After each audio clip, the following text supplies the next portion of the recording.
안녕하세요. 3 그리고 4주의 일진으로 배우는 사주 명리학 71번째 시간 시작하도록 하겠습니다.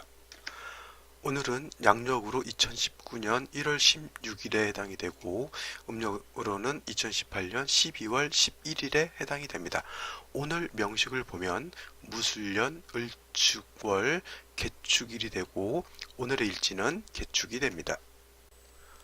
오늘의 명식을 보면 개수일간이 엄동설한인 축월에 태어났습니다. 자, 개수라고 하는 것 음수에 해당이 됩니다. 음수.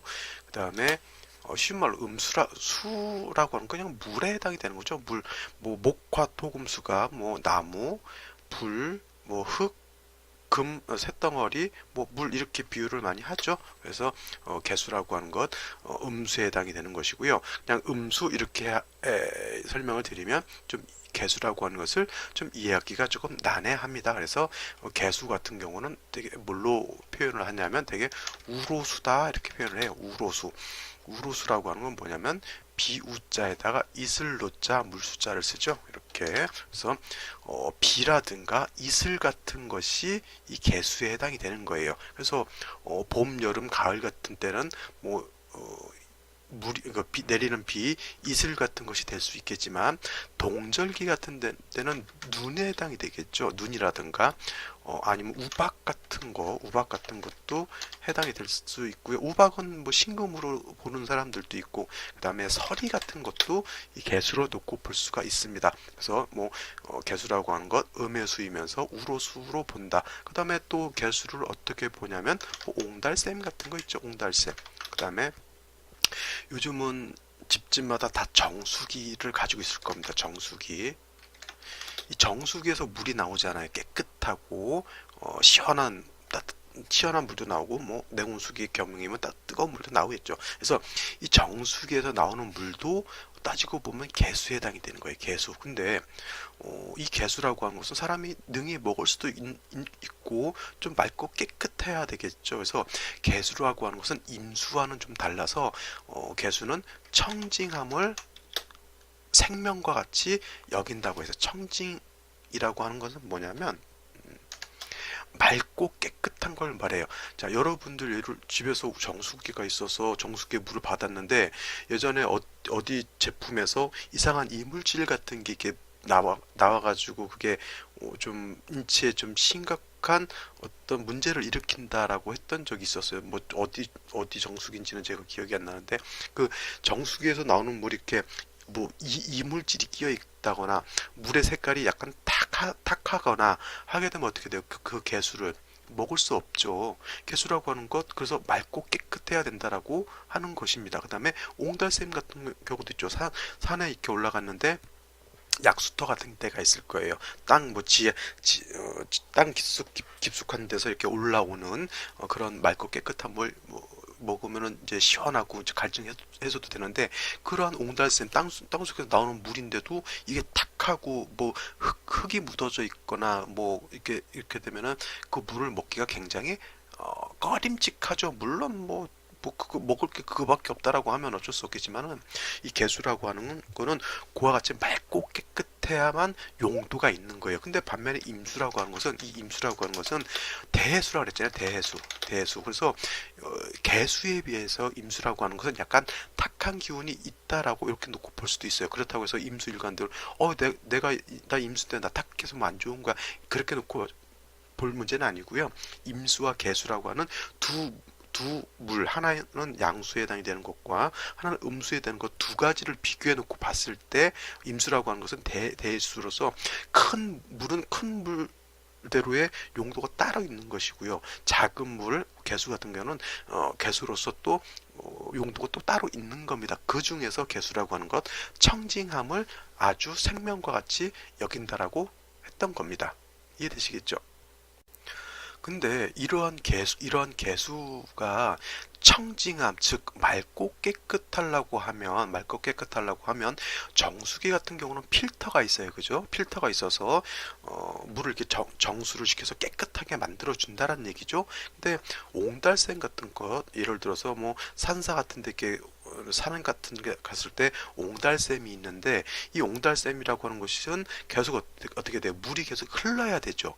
물이 흐르지 않고 계속 고여 있으면 어떻게 돼요? 물이 증발도 되고 물이 탁해지게 됩니다. 그래서 이 개수라고 하는 것은 청징함, 맑고 깨끗해야 되는데 물이 흐르지 않는다 그러면 이 개수는 금방 탁해진다라고 하는 그런 특성이 있습니다. 그래서 이 개수라고 하는 것 계속 청징함을 맑고 깨끗함을 유지하기 위해서는 계속 흘러야 된다는 얘기죠. 그러면 개수가 계속 흐른다라고 하는 건 뭐냐면 물의 근원이 마르지 않는다는 얘기죠. 마르지 않아야 개수가 흐르게 되죠. 이렇게 개수가 계속 흘러서 나아갈 수 있도록 해주는 것이 뭐냐면 바로 금에 해당이 되죠. 금이라고 하는 것이 금생수해서 이 수를 생해주게 되어 있습니다. 그래서 이 개수라고 하는 것은 요거는 중요하니까 적어놓으세요. 개수는 추나 추동을 막론하고 금이 있어야 됩니다. 그러면 선생님 봄, 여름, 가을은 뭐 이해가 되는데 겨울 같은 경우에도 이 개수가 신금이 있어야 될까요? 해자축월은 이건 수왕절이잖아요, 그죠? 뭐 수왕절 이게 북방수라해서 이제 이때가 수왕절인데 아니 이렇게 개수가 왕한데도 그 금이 있어서 이렇게 생수를 해줘야 됩니까? 그 다음에 겨울에 금이 있게 되면 겨울의 금은 오히려 한습을 가중시켜 주는 게 아닙니까? 이렇게 질문할 수도 있을 거예요. 근데 개수라고 하는 거는 아까 말씀드렸지만 겨울이라 하더라도 흐르지 않고 고여 있게 되면은 물론 얼기도 하겠지만 물이 탁해지는 것은 어쩔 수가 없습니다. 개수가 해월이나 자월이 나서 일간이 개수가 왕하다라고 하는 것은 옹달샘이 좀 크다라고 하는 그런 개념으로 놓고 보시면 돼요. 뭐 약간 작지 않게 약간 좀 규모가 있는 그런 뭐 샘물 같은 걸로 놓고 본다라고 하면 그러한 샘물도 마찬가지로 물이 계속 유입이 되지 않는다라고 하면 그것도 내나 뭐 물이 고이게 되면 뭐 이끼도 끼게 되고요. 불순물들이 많이 이게 생기게 되죠. 그래서 이 겨울이라 하더라도 개수라고 하는 것 금이 있어서 생조해 주는 것이 좋다라고 이렇게 보면 됩니다. 이는 정화하고 좀 비슷해요. 이 정화라고 하는 것은 등촉화라고 본다 그랬죠. 등촉화. 그래서 등촉화라고 하는 것은 뭐 일단 가장 쉽게 이해할 수 있는 게 모닥불이죠. 모닥불이라든가 뭐 성냥, 뭐 촛불 같은 것도 정화에 해당이 됩니다. 그래서 병화 같은 경우는 태양지화라고 해서 스스로 빛을 내고 스스로 열을 내지만은 정화 같은 경우는 스스로 빛을 내는 존재는 아니에요. 항상 누군가의 생조가 없다라고 하면 정화의 불꽃은 오래 지속시킬 수가 없다고 말씀을 드렸어요. 그죠? 그래서 이 정화의 불꽃을 계속 유지시켜주고 오래 탈 수 있도록 만드는 것을 무엇이 한다 그랬냐면 간목이 한다 그랬어요. 이 간목이라고 하는 것 정화 입장에서 놓고 보면 정인에 해당이 됩니다. 그래서 정화일간이 간목을 얻게 되면 뭐 가축아동이다 이라고 해서 뭐 겨울도 두려워할 거 없고 뭐 가을도 두려워할 것이 없다 이렇게 말씀을 드렸고요. 그렇다면 정화도 마찬가지로 4, 5, 미월의 화양절에는 일간인 정화가 왕할 거예요. 특히 뭐 4월, 5월 정도. 근데 이때도 마찬가지로 정화 일간이 왕하다고 해서 간목이 필요 없는 게 아니라 정화가 4, 5, 미월에 4월이나 5월에 태어나서 일간이 왕하다라고 하는 것은 불꽃이 좀 크다라고 생각을 하시면 되죠. 모닥불이 좀 큰 모닥불이다라고 그러면 어떻게 돼요? 그 큰 모닥불을 계속 유지시키려고 하면 계속적으로 장작이라든가 이런 것이 있어서 정화의 불꽃을 계속 유지해야 되는 거죠. 그죠? 그래서 정화라고 하는 것도 춘하 추동을 막론하고 인성인 목이 있어서 정화의 불꽃을 계속 인정해 주는 것, 정화를 계속 탈 수 있게 만들어 주는 것 이것이 굉장히 중요하다라고 했습니다. 그죠? 개수도 마찬가지예요. 개수라고 하는 것은 음의 수이기 때문에 금으로서 생주함이 얻게 되면 금방 마르고 그 다음에 어떻게 돼? 금방 증발돼서 없어지게 되고요. 그 다음에 금방 탁한 수가 될 수밖에 없는 그런 것이 그렇게 되는 거죠. 그렇다면은 이 개수라고 하는 것, 인성인,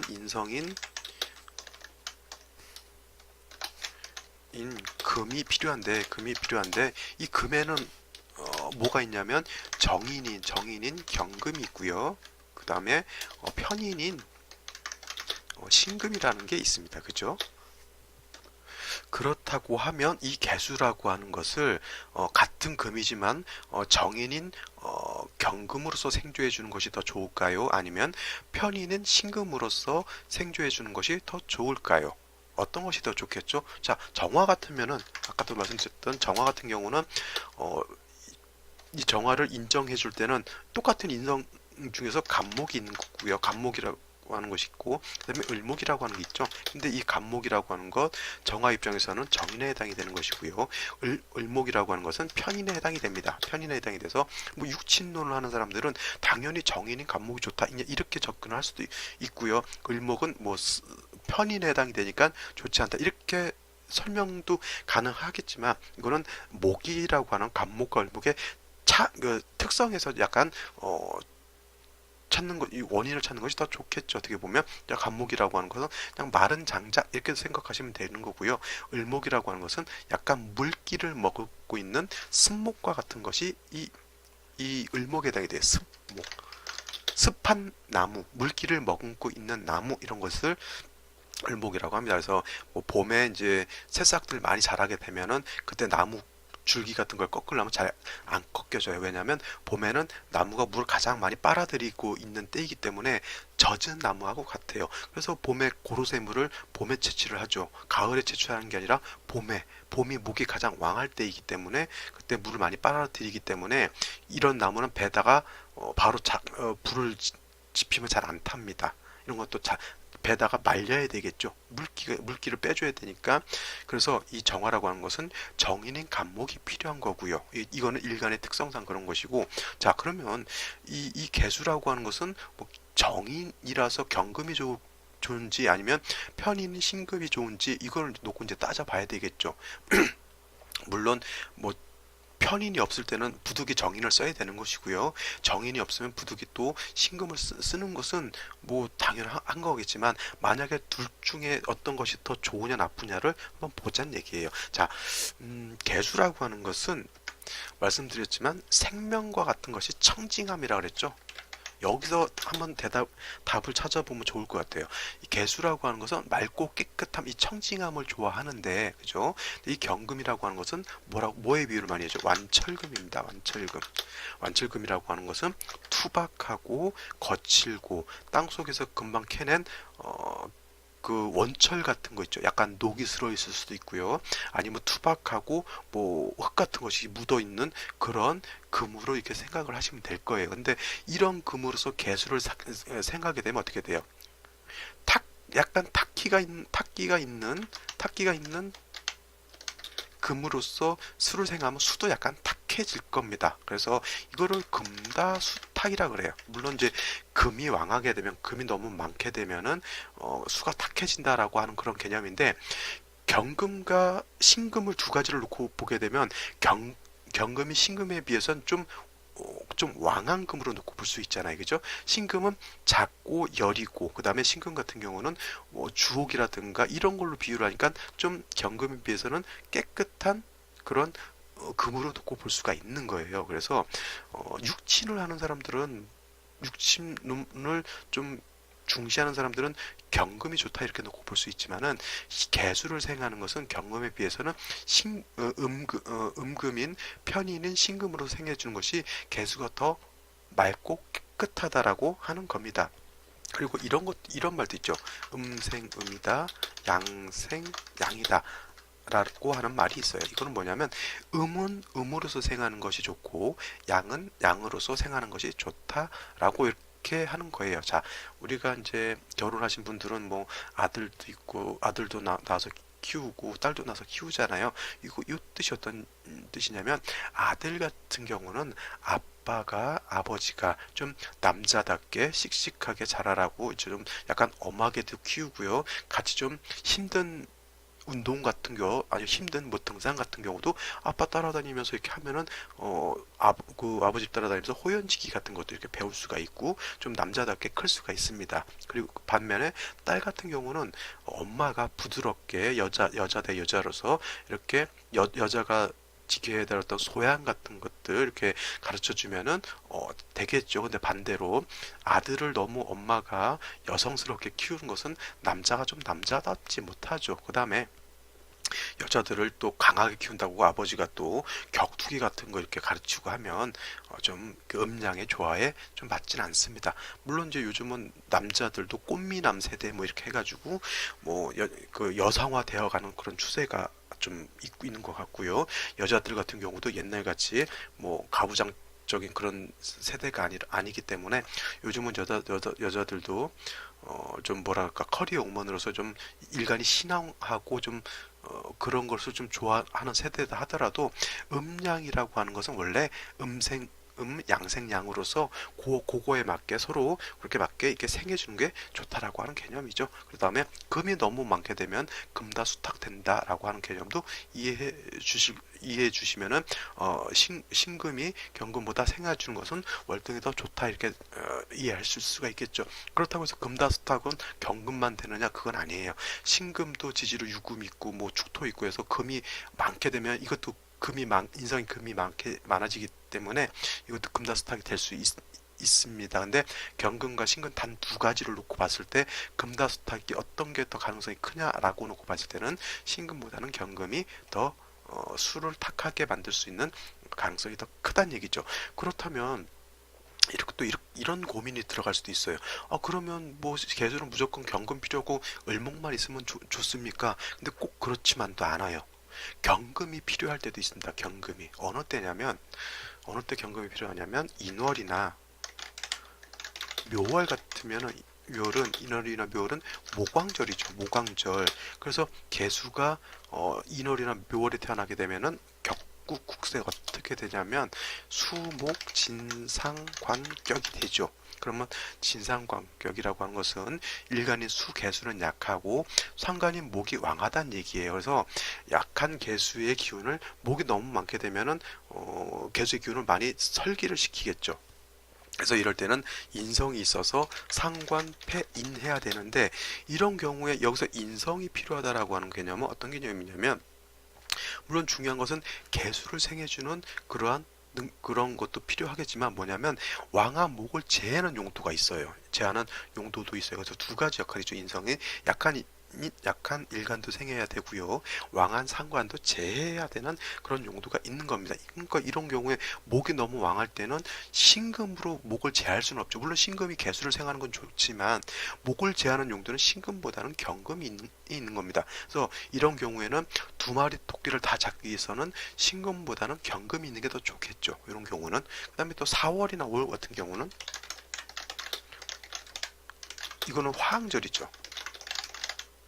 화항절이라서 만약에 개수가 4월이나 5월에 태어나서 화가 너무 많게 되면 이거는 수가 물에 뽑게 독수오건이 된다 그러죠. 독수오건 이렇게 독수오건 이거 뭐냐면 독수라고 하는 건 뭐냐 한 방울의 물 내지는 한 컵의 물 이렇게 작은 물인데 오건이라고 하는 것은 건자가 마를 건자죠. 우리 건배할 때 그 건자가 이 마를 건자를 이걸 쓰거든요. 그러면 독수오건이라고 하는 건 뭐냐면 작은 물이 볶여져 가지고 말라서 없어진다라고 하는 그런 뜻이에요. 우리 옛날에 화목난로 같은 거 불 세게 켜놓으면 화목난로 그것이 빨갛게 달아 그러죠. 거기다 물 갖다 끼얹으면 어떻게 돼요? 물이 자자자작 하면서 다 증발돼서 금방 없어지죠.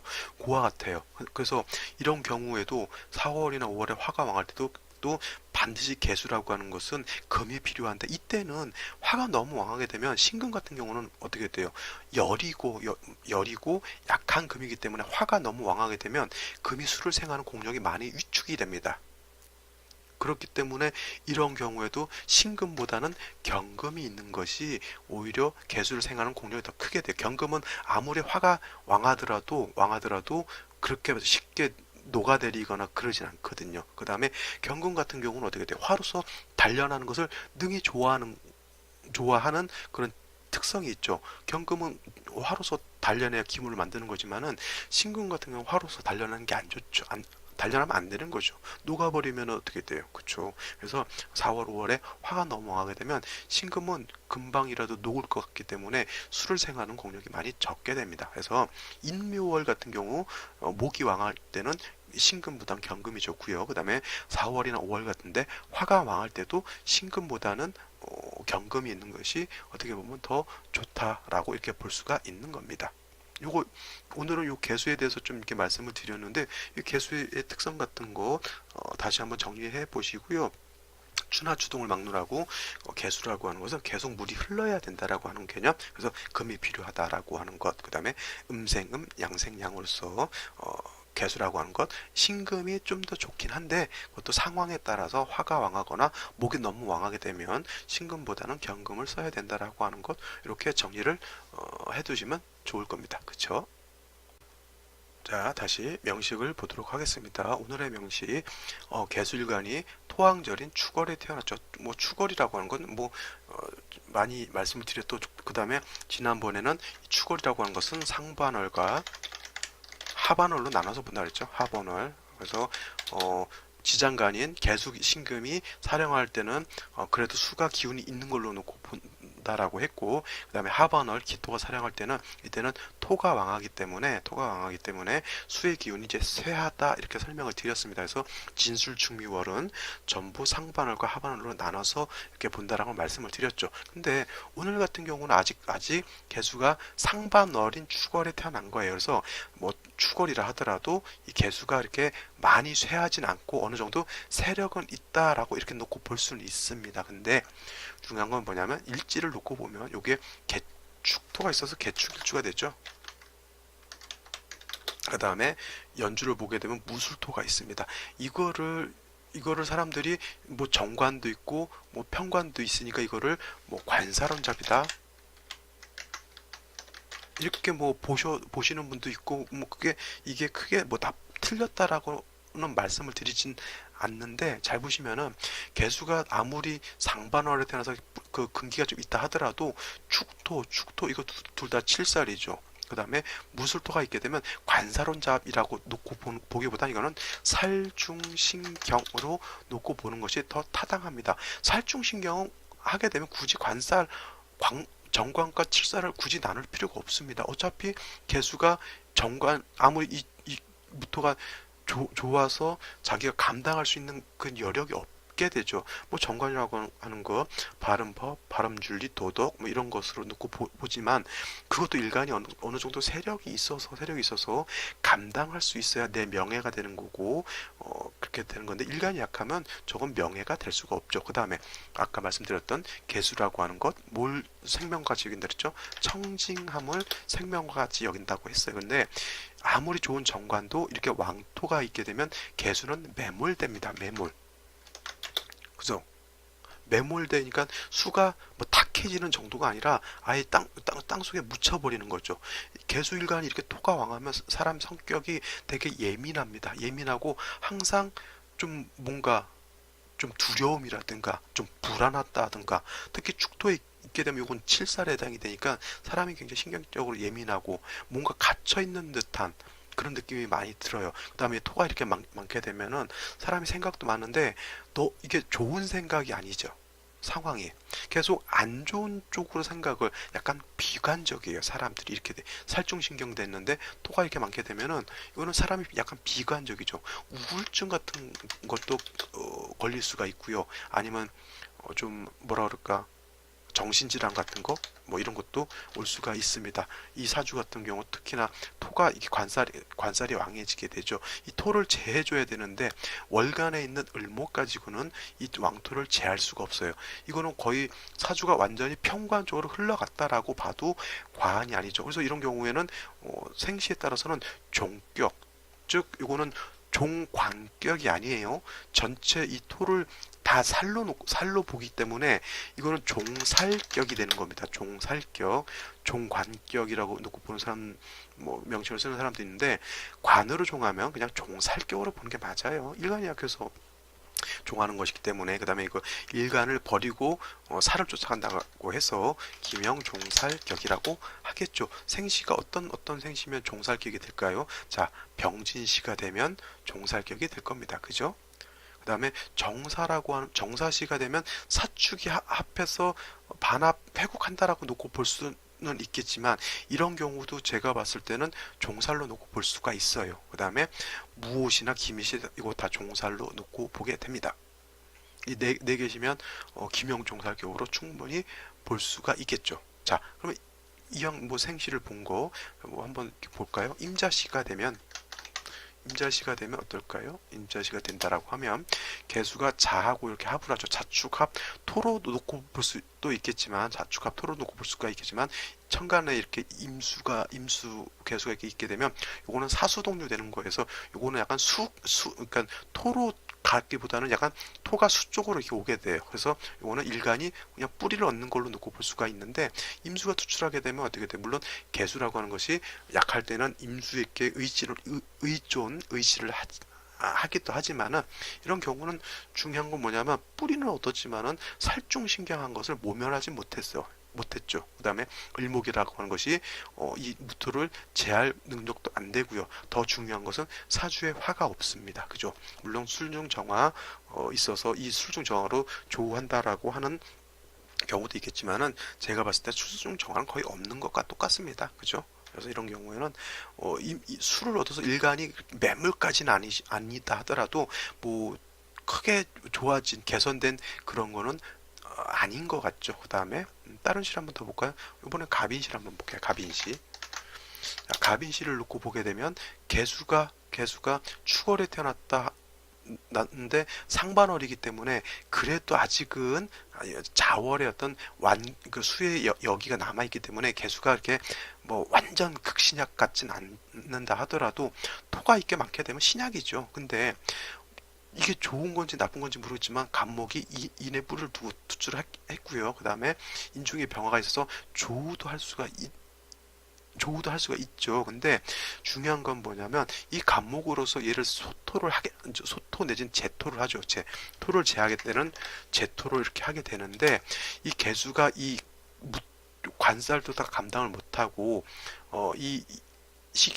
이건 식신이죠. 식신을 자기가 식신의 상관이죠. 수가 목을 생해서 제하려고 하는데, 이 개수가 이걸 감당을 할 수 있느냐 없느냐가 이제 관건이 되는 겁니다. 근데 제 입장에서 놓고 봤을 때는 이게 약하기 때문에, 일간이 약하고 토가 중한 상태에서 갑목 갑인 이렇게 오게 되면 이 개수가 이 상관도 감당을 좀 못할 것 같아요. 그래서 이거는 상관제살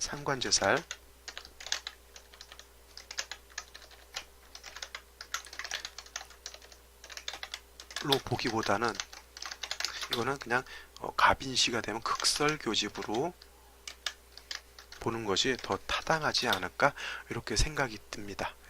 요거는 을묘시도 마찬가지죠. 을묘 이런 거는 또 종도 안 됩니다. 을묘 이렇게 들어오게 되면. 자, 병진정상 무오기미시는 이거 저는 종살격으로, 기명종살격으로 이렇게 볼 수 있다라고 말씀을 드렸고요. 그 다음에 경신시 신유시가 된다라고 하면, 이거 하나만 보죠. 똑같은 거니까. 이 경신시가 되면은, 자, 아까 말씀드렸던 제가 개수라고 하는 것 우로수 내지는 이렇게 작은 물인데, 추나추동을 막론하고 금이 있어서 생수를 해줘야 물이 탁해지지 않고 깨끗함을 유지한다라고 말씀드렸죠. 근데 이와 같은 경우에는 토가 왕해서 살중신경 한 명식이 되는 거고요. 그 다음에 이제 금을 보게 되면 이제 살중신경인데 인성을 얻게 되니까 어떻게 돼요? 많은 토가 토생금 금생수 하게 돼서 이거는 통관이 되죠. 그래서 이거를 뭐라고 하냐면 살인상생이라고 얘기를 합니다. 그러니까 살중신경, 즉 살이 왕하고 일간이 약한데, 인성이 있게 되면 관살이 인성을 생해서 이 인성이 나를 생해주게 되니까 관살이 왕한 게 장애가 없게 되는 것이죠. 그래서 경신시나 신유지가 되면은 이건 살인상생으로 놓고 볼 수가 있다라고 하는 거죠. 물론 이렇게 되면 절대 종할 수가 없죠. 인성을 용신으로 쓰는 거예요, 그냥. 근데 이렇게 경신시나 신윤시가 된다 하더라도 조가 약간 미흡한 점은 있을 겁니다. 이거 인성이 용신이 되니까 되게 이제 엄마하고의 관계가 좀 많이 돈독할 수 있겠고요. 그 다음에 시에 이렇게 인성이 있게 되면 주로 만학한다 그랬어요. 만학한다 그래서 늦게까지 배우고 하는 것도 좋아하고요. 마음은 굉장히 좀 여리고 착합니다. 마음도 순수하고. 근데 이게 살인 상당이 됐다 하더라도 조우가 안 된 점은 좀 뭐라 그럴까, 좀 안 좋죠. 일단은 해자 축월에는 일단 뭐가 됐고 화가 있고 나서 뭐 다른 걸 봐야 되는데, 화가 없다라고 하는 것은 뭐예요? 이제 만물이 다 얼어 있다는 얘기죠. 그래서 이런 사주들은 목화운으로 가게 되면 좀 발복하겠죠. 조우가 되니까. 뭐 사주 푸는 거 이렇게 보면 될 겁니다. 뭐 개시가 된다 하더라도 아까 임자시와 큰 차이가 없겠죠. 그죠? 그다음에 이 시가 된다 하더라도 저 같은 경우는 이것도 저는 종사격으로 볼 것 같아요. 임술시가 된다 하더라도 지지로 술 이렇게 있는데 임수가 이렇게 투출하게 되면은 이 개수가 임수에 의존을 할 것 같은데, 양간 같으면은 되도록이면 종을 안 하는데, 음간 같은 경우는 임수가 이렇게 있다 하더라도 지지 토국이 형성되고 원진부터 이렇게 투출하게 되잖아요. 그러면 음간은 그냥 종해버려요. 그래서 예를 들어서 임술씨 같은 경우는 저 같은 경우는 이걸 종살격으로 이렇게 보는데, 이거는 나중에 좀 임상을 좀 해봐야 될 여지가 좀 남아 있기는 합니다. 그죠? 자, 오늘은 여기까지 하고요. 안 봤던 생시들 한번, 뭐 웬만한 건 오늘은 다 본 것 같네요. 그죠? 그래서 안 봤던 생시들 다시 이렇게 대입하면서 사주가 어떻게 이렇게 변화하고인지를 다시 한번 보시고, 오늘 개수에 대해서 말씀드렸던 것도 잘 정리해 두시기 바랍니다. 저는 내일 또 찾아뵙도록 하겠습니다. 감사합니다.